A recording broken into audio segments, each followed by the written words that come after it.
Bonjour, alors je m'appelle Assunta Bouchard, je suis chanteuse. Je travaille au magnifique sanctuaire Sainte-Anne-de-Beaupré en musique et en pastorale.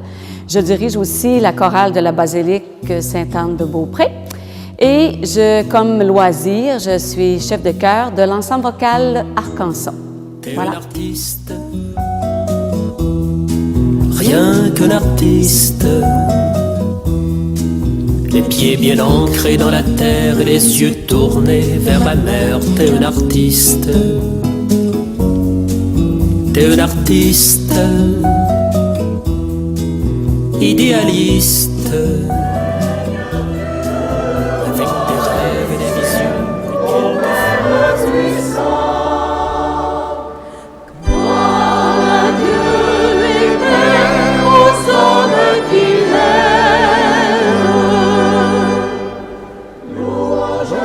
Assunta, quel beau prénom. Assunta Bouchard. Évidemment, je ne peux pas m'empêcher de vous demander d'où provient ce prénom-là. C'est que je suis née le 15 août et c'est la journée de l'Assomption. Donc, j'ai été également baptisée la même journée. Et le prêtre a demandé à ma mère de m'appeler Assunta. Parce qu'en même temps, il y avait une communauté dans la paroisse qui était les petites franciscaines et une de leurs fondatrices était Sœur Assunta. Ah, bon. Et cette communauté-là avait été fondée le 15 août. Alors ma mère a dit oui, on va l'appeler comme ça. Donc le nom comme tel, le prénom comme tel avait déjà une résonance par cette communauté de sœurs-là. Déjà. J'ai vite passé sur votre nom de famille, Bouchard. C'est un nom de famille importante au Québec, puis dans le territoire de Côte-de-Beaupré, d'Orléans. Vous êtes native de Sainte-Anne-de-Beaupré. De Sainte-Anne-de-Beaupré, oui. Mon père de l'île Anticosti et ma mère de la Malbaie. OK. Donc, quand même, des antennes du côté de l'Est et du Nord. Oui. Votre père et votre mère, j'imagine que votre mère était probablement adjointe de votre père dans toutes les tâches, puis une famille nombreuse. Mon père était cultivateur. On était 6 enfants, 5 filles, un garçon. La tâche était lourde à la maison, oui. Donc, il n'y avait pas tellement de temps à consacrer pour les arts de façon très, très pointue. Mais... Non, pas du tout. Pas du tout. Mais quand même, j'ai compris qu'il y avait quand même... On entendait de la musique, puis on chantait. Oui, j'avais des tantes qui jouaient du piano et mon père jouait du violon, mais très à la base, là. Violonneux, comme on dit. Un bon violonneux, c'est tout. Je ne connaissais pas ses notes, rien, là. Et ma mère, elle a toujours fait partie de la chorale de la basilique à l'époque. Ah bon, quand même. Et c'est avec elle que j'ai commencé à rentrer dans une chorale. Là. Mes premières expériences de chorale, c'était avec ma mère. Et ça a commencé tôt, j'imagine, à ce moment-là? Non, j'étais autour de 16-17 ans. Ah, quand même. Oui. Mais vraiment, à un moment donné, j'étais également au sanctuaire, pas responsable, mais j'étais dans les aides, qui est un service bénévole auprès des personnes handicapées. Ouais. Et à tous les étés, pendant la neuvaine, on travaillait énormément auprès des handicapés, des personnes en fauteuil roulant. Et il y avait une Américaine qui venait chanter au sanctuaire, Mme Cecilia Sokitz. Et j'avais dit à un aide, j'ai dit, un jour, moi, je la remplacerai. Et je ne savais pas du tout que je chantais à cette époque, oui, dans la chorale, mais pas comme soliste, mais pas du tout. Et à l'automne, M. Jean-Claude Simard, qui était responsable de l'animation au sanctuaire, a fait un appel pour avoir des animateurs, animatrices. Et j'ai donné mon nom. Et grâce à Jean-Claude, j'ai été formée pour être animatrice. On n'avait pas d'auto, c'est lui-même qui me voyageait, qui venait me chercher chez moi, qui m'amenait pratiquer à la basilique. Et c'est avec lui que j'ai commencé mes premières expériences comme animatrice. Mon objectif, moi, jeune, je voulais être avocate. Ah bon? Alors, j'ai même pas étudié parce que mon père avait pas les moyens de nous envoyer étudier. Alors, j'ai terminé mon cours de secrétariat, j'ai travaillé comme secrétaire et bénévolement, bon, je chantais avec Jean-Claude et Jean-Claude m'a dit à un moment donné, tu devrais aller apprendre la musique. Alors, au séminaire Saint-Alphonse, il y avait un professeur. Alors, c'est là que j'ai commencé à prendre des cours d'orgue. J'ai commencé à jouer de l'orgue, mais c'était vraiment là, de base, là. Et après quelques années, on a eu besoin d'un organiste au sanctuaire. Jean-Claude est venu me chercher. Là, j'ai dit, non, t'es fou, là, je peux pas monter, jouer sur l'orgue de la basilique, impossible pour moi. Oh oui, t'es capable. Alors, son épouse, Céline, m'a initiée sur l'orgue de la basilique. Alors, petit orgue populaire, là. Ça, tu tombais sur un clavier en haut avec 3 claviers pédaliers, plein de boutons de côté. Puis toute la panoplie des tuyaux là, les chaleurs nous font prenaient. sortir. Là. Alors, j'ai fait ça 16 ans, à m'accompagner et à chanter. Chanter également. Chanter également, tout en m'accompagnant. Et accompagner, bien entendu, d'autres animateurs.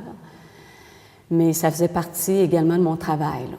Alors, j'ai découvert cette passion du chant et je voulais bien vieillir de la voix. Ça, pour moi, c'était important. Là, je me disais, j'avais aucune technique, aucun cours. Alors, j'ai décidé d'aller étudier le chant. Alors, d'abord, de me trouver un professeur. Pas d'aller étudier comme étudiante dans une institution. Oui. Je me suis trouvé un professeur privé. Qui, elle, c'était Mme Danielle Demers, à l'époque, elle a dit, écoute, elle a dit, avec la voix que tu as, faut que tu étudies, il faut que tu ailles plus loin. Alors, mais je travaillais, alors c'était d'essayer de régler ça en même temps, là. Donc, je suis devenue étudiante au cégep. J'ai commencé à faire mon cégep. Je partais le matin très tôt. Je redescendais le midi pour faire un temps de travail comme secrétaire. Quand je dis redescendais, je travaillais au sanctuaire, à la revue Sainte-Anne. Je remontais à 4h30 à l'université pour des cours du soir. Et ça a été comme ça tout le temps de mon cégep. Ensuite, bon, j'ai dit le cégep terminé. Bien, ils ont dit, il faudrait que tu fasses un bac, ça n'a pas de bon sens, tu as un talent.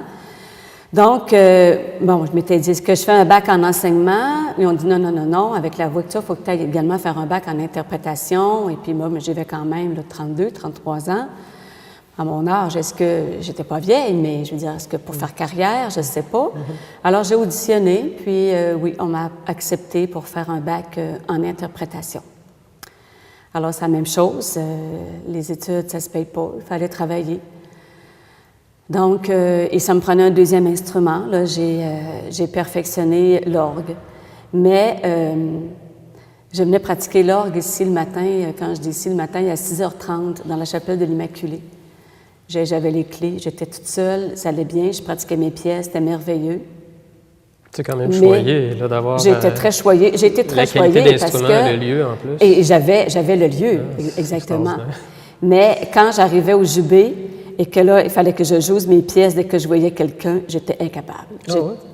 Non, c'était vraiment pas ma force, l'orgue. C'était pour m'accompagner, moi toute seule, ça allait bien. Mais de jouer des grandes pièces, non. Alors vraiment, le chant, c'est le chant. J'ai dit, moi vraiment, là, je veux vraiment plus être chanteuse. Et vous avez évoqué l'aspect enseignement. Donc, vous avez suivi concurremment ou par après? Un coup que mon bac a été terminé, là, j'ai dit, j'en ai assez. J'ai arrêté 2 ans. Et j'ai continué quand même des cours de chant. Alors, on m'a dit, avec mon prof, elle dit, pourquoi tu t'en viendrais pas faire ta maîtrise? Continue donc.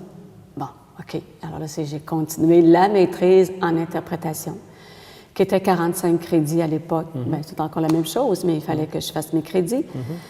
Alors, ça, j'ai terminé ma maîtrise en 2004, donc début cégep 90. Un bac, vous savez, c'est 3 ans, donc vous savez que ça m'a pris quand même un peu plus de temps parce qu'il fallait que je travaille. Contexte du travail. Donc, j'ai terminé ma maîtrise en interprétation en 2004 et il me restait 15 crédits à aller chercher pour l'enseignement du chant. Donc, j'ai continué encore pour terminer ma maîtrise en didactique en 2006. En pensant quand même qu'éventuellement, vous pourriez consacrer plus de temps à ce volet-là, parce que vous n'avez pas vraiment commencé à enseigner. C'est-à-dire que mon travail ici au sanctuaire, en tant que responsable d'animation, j'avais comme mandat de trouver d'autres animatrices et de les aider dans le chant. Parce que vous savez, ici, c'est connu, hein? C'est international. Et les gens qui viennent de partout veulent bien entendre des belles voix. Je comprends. Alors, oui, les gens viennent, c'est des talents. C'est pas juste un lieu qu'on visite. Là. Exactement. Donc, moi... Il y a déjà une réputation qui précède. Exact. Donc, les animatrices et animateurs ont une formation par mois aussi. Oui. Des petits trucs, des petits cours de chant, des les poses de voix, comment faire des hautes, et, des hautes, des aigus et des notes basses. Bon. Alors, je les aide là-dedans aussi. Et aussi, j'ai été, dans mon cheminement, j'ai été 5 ans directrice de l'école de musique de la Côte-de-Beaupré. Et là, j'ai enseigné. Oh, good Satan, we call on your name. Your praise is loud, your pilgrims proclaim. Donc, dans le cadre de la basilique, vous venez d'évoquer les cérémonies, tout ça. Vous dirigez, entre autres, vous êtes responsable de 2 chorales, hein, je pense. Il y a la chorale des funérailles. Ça, c'est un petit groupe de personnes qui sont extrêmement disponibles, parce que vous savez, les funérailles, c'est pas cédulé longtemps d'avance, là. Et c'est souvent les samedis, donc c'est un petit groupe. Et depuis 1 an aussi, je dirige la chorale de la basilique. Qui est un peu plus importante, Ben, numériquement? oui, elle est importante parce qu'elle s'occupe des grandes cérémonies, les jours saints, Noël. On a notre concert de Noël également à chaque année. Donc, Donc, il y a plus de membres, j'imagine, dans cette chorale-là? non, mais j'aimerais ça en avoir plus, par exemple. On a à peu près une vingtaine de personnes. OK, c'est quand même... Oui. Puis, C'est une bonne chorale, Un ils répertoire sont bons. forcément plus diversifié que du côté des funérailles. Là. Oui, ben c'est oui, très puis on essaie pointu. quand même d'apprendre un petit peu de classique à travers ça. Les Ave Maria, là, autant Roswig, Caccini et le fameux Panis Angelicus, puis le cantique de Jean Racine. Alors non, c'est une bonne chorale, puis ils travaillent fort. 2 chorales. Puis en plus, vous êtes responsable depuis un certain nombre d'années, vous allez me le préciser, d'une chorale là, qui est plus tournée vers le populaire. Qui s'appelle Depuis Arcanson. oui, la chorale Arcanson, l'ensemble vocal Arcanson, depuis 2006. Je suis le chef de chœur. Cette chorale, elle avait été partie depuis il y a 14 ans par Mme Lynne Malenfant, une dame qui était pas native de Québec, mais qui demeurait à Saint-Ferréol. Elle avait parti, et d'ailleurs, c'est une dame avec qui j'ai étudié la musique à l'université. Elle a laissé pour des raisons de santé, donc c'est moi qui, en 2006, a pris la relève. Je la dirige avec un bonheur. C'est vraiment une joie de... Je découvre la direction chorale et c'est une passion. Une passion. J'aime chanter, j'aime être soliste, mais j'ai un bonheur de faire chanter ces gens-là et de voir qu'ils ont... le résultat, quand ils sont heureux, quand ils ont fait une performance, c'est extraordinaire.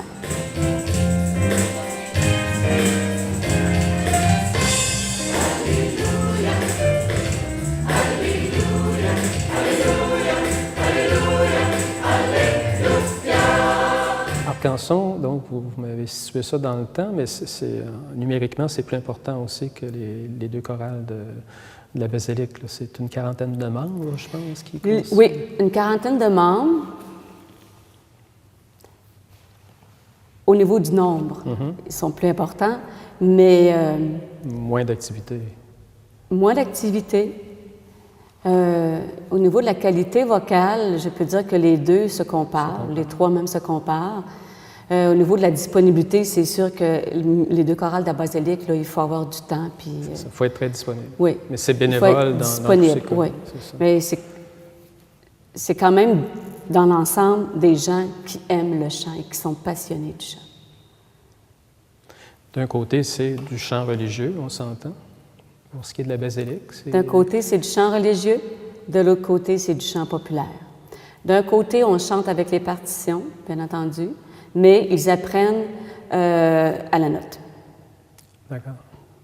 D'accord? Donc, c'est à chaque soir, à chaque pratique, c'est-à-dire que je le chante autant la voix de l'alto, soprano, ténor, basse, tandis que la chorale Arcanson, c'est du par cœur et c'est avec des trames sonores. Moi, au niveau, même s'il chante du chant populaire, la technique de réchauffement est le même. Okay. Moi, je ne fais pas de comparaison. D'accord. C'est le même. Je trouve important que l'instrument, qui est la voix, soit mise en valeur, même si c'est du chant populaire.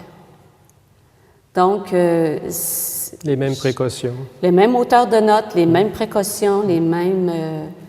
et je peux dire que d'avoir fait ce travail-là avec Arcanson, c'est-à-dire d'avoir respecté la technique vocale, même si le chant populaire, quand on a des chants assez hauts à faire, ils sont capables de les faire maintenant. OK. Ça assure une stabilité, une qualité. Oui, oui, oui, oui, oui.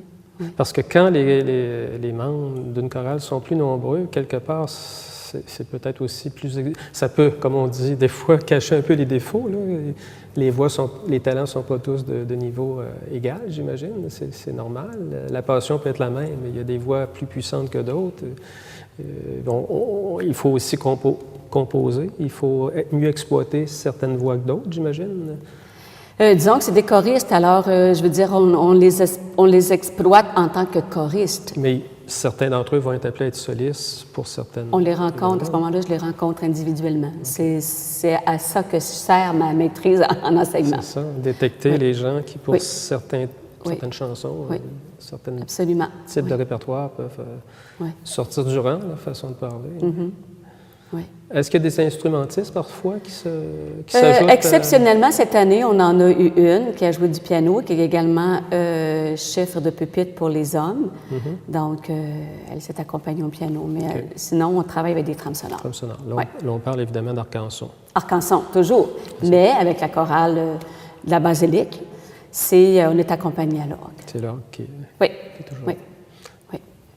Comme dans la tradition. Comme dans la tradition, oui. Et les deux me donnent énormément de bonheur. Oui, c'est ça que j'allais dire. Il y a une complémentarité, puis une diversité aussi, j'imagine. C'est des chants différents. d'un côté, c'est ça, des choses très différentes. Arcanson, oui, je leur ai montré à chanter, mais en même temps, ils m'ont appris qu'est-ce qu'était le chant populaire. C'est un répertoire que je connais pas beaucoup. Okay. Parce que ma formation est classique, donc oui, je connais le chant classique. Ma formation ici en tant que travail, c'est le chant religieux, le chant liturgique. Mais le chant populaire, non. Alors, je peux vous dire, je donne un exemple. Là, cette année, j'ai découvert le Styx Supertramp, que je ne connaissais pas. J'en fais ma confession. Mais c'est quand même du beau chant. Et eux m'aident à découvrir ce genre de répertoire. C'est ça que j'allais vous demander. Donc, c'est ça. C'est plus collectif à cette étape-là. Là, c'est autant des gens de la chorale comme telle qui vous font des suggestions. Puis, oui. Que je dois aller écouter, bien entendu. Ça, tester et que même si c'est pas mon style, j'apprends à aimer. Je veux dire, j'apprends à aimer ce genre de répertoire-là parce qu'on découvre toujours une couleur ou une note quelconque ou un mot, une harmonisation qui fait qu'on aime le chant. Vous m'avez confié tout à l'heure que votre habileté première, si je peux le dire, votre formation n'est pas tellement du côté des harmonies. Donc, vous vous référez à des répertoires, des instruments. Il y a de la documentation. Exactement. Par ma formation en tant qu'interprète, moi, c'est la mélodie. Je comprends. Donc, je n'ai pas d'études en tant qu'harmoniste. D'accord. Mais c'est plutôt... donc, ma force, c'est vraiment la mélodie parce que, justement, je suis interprète. Je comprends. Alors, j'ai commencé à composer quelques chants ici pour le sanctuaire, des chants-thèmes pour des neuvaines. J'aime beaucoup ça, mais ce n'est que la mélodie. Je comprends. Au niveau de l'harmonisation, c'est Pierre Bouchard, qui est l'organiste au sanctuaire, qui harmonise. Donc, il y a des gens à ce moment-là. Oui, il y a des gens pour ça. Puis pour ce qui est d'Arcanson, chant populaire, à ce moment-là... On a nos harmonisateurs à nous là, qui le font. Vers lesquels vous vous tournez. Oui, oui. Selon les styles, j'imagine aussi. Absolument. Des spécialités. Oui, absolument. Aussi, pour tout l'ensemble, oui. Je peux dire que le chant choral, j'ai commencé d'abord à être dans les chœurs symphoniques. Le chœur de l'université. Également le chœur de l'ensemble musique sacrée, en tant que choriste. Et au niveau de la direction, on apprend énormément en observant les directeurs. Alors moi, c'est ce que je faisais, ce que je constate dans mon cheminement. Je me dis, oui, je regarde une telle diriger, et j'apprenais. J'ai vraiment appris. Maintenant, je suis devant, et c'est une passion. J'adore ça. Arcanson, vous me disiez, existe depuis 14 ans?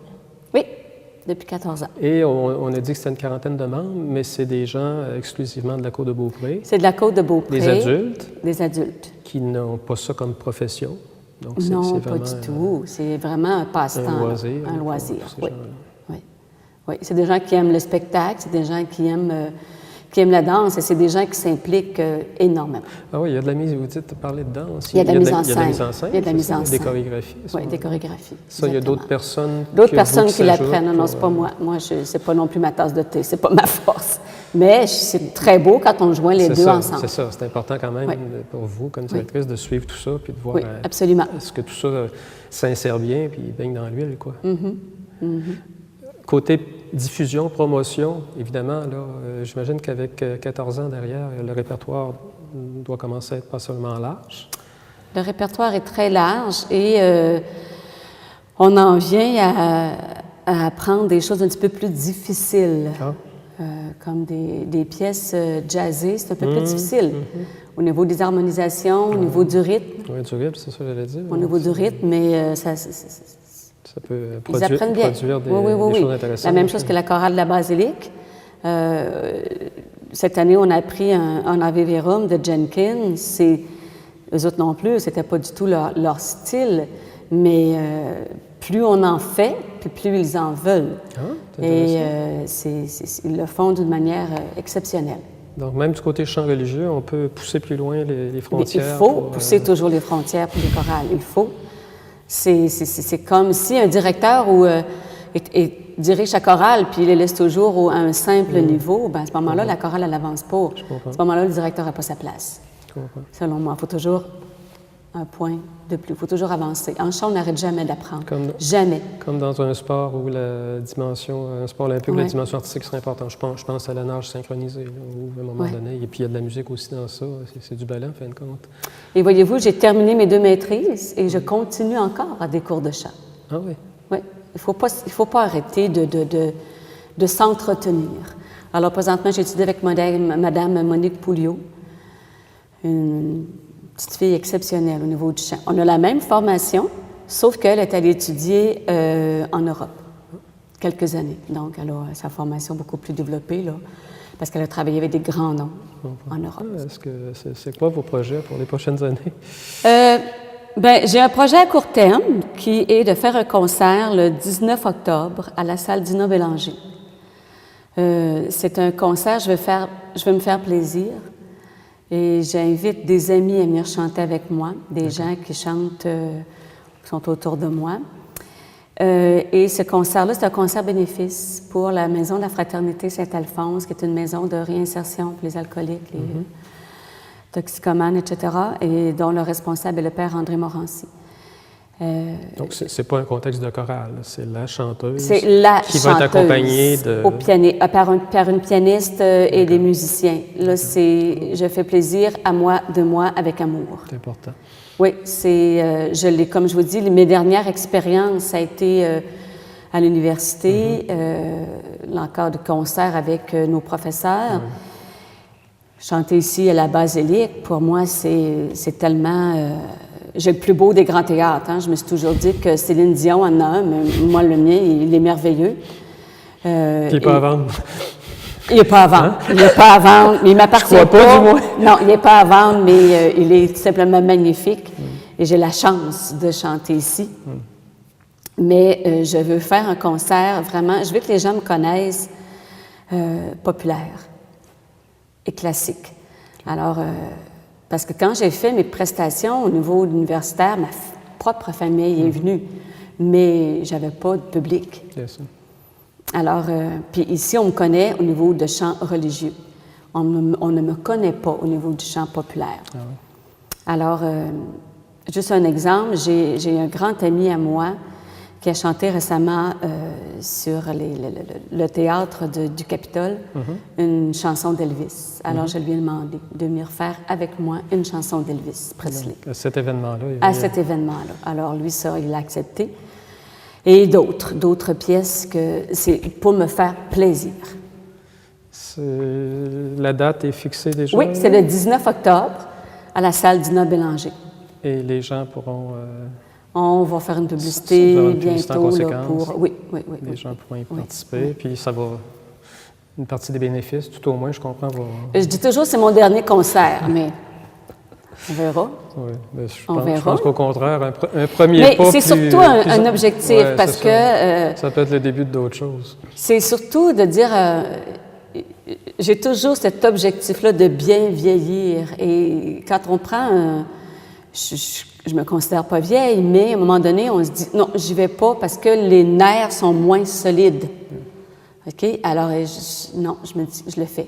Je le fais. Ça m'énerve. Je vous dis pas que ça m'énerve pas, là. C'est ça, il faut, Mais faut il composer, faut le faire apprendre à parce composer. que pour mon plaisir personnel et pour continuer et aussi pour remercier du talent que j'ai reçu. C'est ça. Il faut que ce soit un frein à des ambitions légitimes, c'est ça, Ouais. comme vous dites. On a un talent, on en prend conscience. Ouais. Les gens nous encouragent. On va prendre ce qu'il faut auprès de maître pour le fixer, l'améliorer. Donc, Puis je fais chanter les autres. c'est ça. Là, c'est un cadeau à moi. C'est mon cadeau. J'espère que les gens vont venir. Bien, bravo, Assunta. Et Merci. puis, je pense qu'on peut encore croire que vous allez consacrer de nombreuses années encore à la basilique puis à toutes les activités dont vous nous avez fait faire un bref survol. Oui, j'ai encore un rêve, si vous permettez Ouais, que je vous le bien dise. sûr. J'aimerais beaucoup partir une maîtrise pour enfants. Ah! On n'a rien sur la Côte-de-Beaupré C'est pour ça les qu'on enfants. a parlé d'adultes jusqu'à Ouais. maintenant, c'est ça? J'ai déjà dirigé une chorale, bon, je n'en ai pas parlé, mais dans ma carrière, j'ai été 17 ans responsable d'une chorale d'enfants, mais c'était une petite chorale de paroisse. Oui, oui, oui. Et là, j'aimerais bien avoir une chorale de formation pour au niveau des enfants. Ce serait important. C'est une chorale qui pourrait être valable pour l'ensemble de la côte de Beaupré. Oui, encore une fois. absolument. Absolument. Aller chercher des jeunes de talent dont on entend Donc, justement on le bruit. entend, là. Vous voyez, vous avez créé une Ouais, demande c'est ça, il déjà. vient de m'entendre, il dit, moi, je veux. Voilà. Alors, l'avenir est devant vous. L'avenir est là. Et ces jeunes qui viendront s'ajouter puis prendre Oui. la relève éventuellement. Un gros merci à Assunta de nous avoir accueillis dans l'une des chapelles. On est dans Merci. la chapelle Du Saint-Sacrement. Du Saint-Sacrement, Oui. au rez-de-chaussée ou en demi-sous-sol de la basilique Sainte-Anne-de-Beaupré. Dans le soubassement de l'Église. Soubassement de Oui, l'église. oui. Donc, on est dans le lieu même que vous qualifiez d'un grand lieu pour l'art lyrique C'est un grand et la lieu. musique. Oui. Oui. Merci beaucoup. Merci beaucoup. Merci à vous. Merci.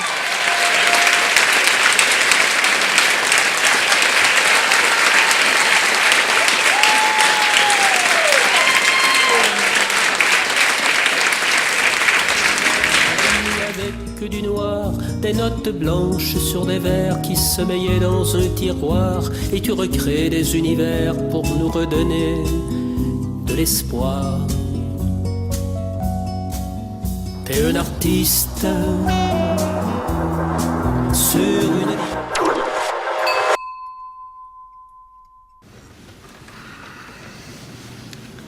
Je pensais à ça, là. On pourrait faire disparaître de l'argent dans les paradis fiscaux. Vous voulez qu'on paye moins d'impôts? En plein ça. Puis que notre argent ne revienne jamais au Québec? T'as tout compris. Le gouvernement va s'en rendre compte. Ouais. Donc, on oublie les paradis fiscaux. Je m'en occupe. Excellent. En s'assurant que chaque entreprise paie sa juste part, Revenu Québec vise à récupérer 3,5 milliards qui nous échappent collectivement chaque année.